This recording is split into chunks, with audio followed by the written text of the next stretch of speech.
In the quiet town of Bellingsworth, nestled between two almost forgotten highways, lived a man named Harold J. Penwick. Bellingsworth was the kind of place people passed through but rarely remembered. It had one grocery store, one barber shop, and one train station, which hadn't seen a working train in 17 years. Harold was 71.5 years old. He kept track of the half very precisely because, as he often said, time is a slow-moving gift. Every day, for the past 17 years, Harold walked to the old Bellingsworth train station, not to board a train, not to meet anyone, just to wait. He started doing it after retirement. On the first day, it was simply curiosity. He had read in the Bellingsworth Echo, a newspaper with barely 4 pages, that the eastbound line might resume operations, but it never did. Still, Harold came. Every morning, at precisely 6:12 a.m., Harold would awaken. His alarm clock didn't beep or buzz, it clicked. A soft, wooden click, like the sound of a pencil tapping a desk. Harold liked that sound. It reminded him of school. Not that he particularly enjoyed school,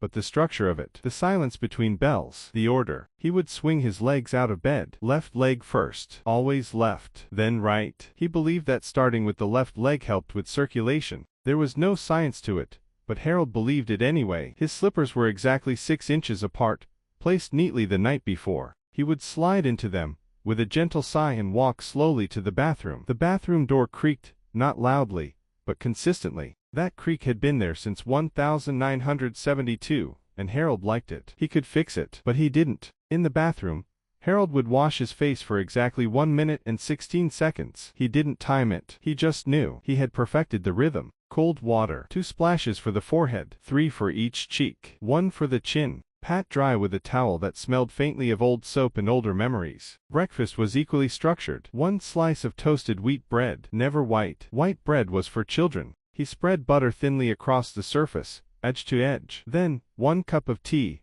all gray, 1 sugar cube, stirred clockwise 7 times. Why 7? Harold didn't know. It just felt balanced. At 7:08 a.m., Harold would put on his brown overcoat. Even in summer. Not because he was cold, but because it had pockets deep enough to hold his notepad, a pencil, and a small square tin of mints that he had never opened. Then he would walk. The train station was 0.7 miles from Harold's house. He had measured it, not with a pedometer or GPS, but with a ruler and string on a map. It took exactly 17 minutes at his pace. The walk itself was uneventful. He passed the same hedge, the same crooked mailbox, and the same white cat, who blinked at him every morning but never meowed. He nodded politely to the cat. At 7:25, he arrived at the station. The station had 2 benches. One was under a cracked glass awning, the other exposed to the sky. Harold preferred the exposed one. He liked feeling the weather. Even if it rained, even if it snowed, he sat there, on the same wooden bench, with the paint peeling at the edges like bark on a tired tree. The platform still had a sign,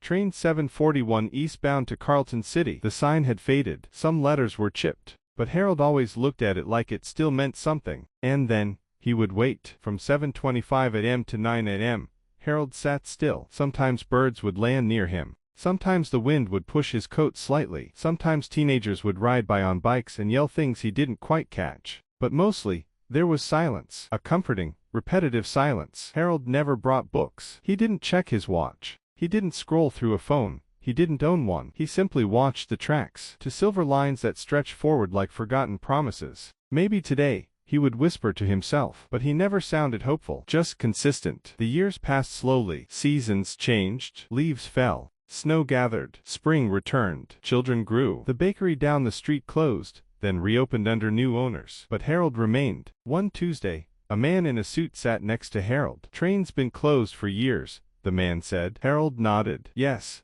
I know." "Then why come?" Harold paused. He blinked slowly. "Because one day, it won't be." The man chuckled and walked away. Harold kept sitting. On another day, a little boy asked, "Did you miss your train, mister?" Harold smiled. "No, I'm early." And so it went. Days turned to weeks. Weeks to years. His coat frayed at the edges. His steps grew slower. But still, every morning, Harold walked to the station. And every morning, the train did not come. But Harold didn't mind, because in the quiet waiting, in the gentle ticking of his own routine, Harold found something many people never do: peace.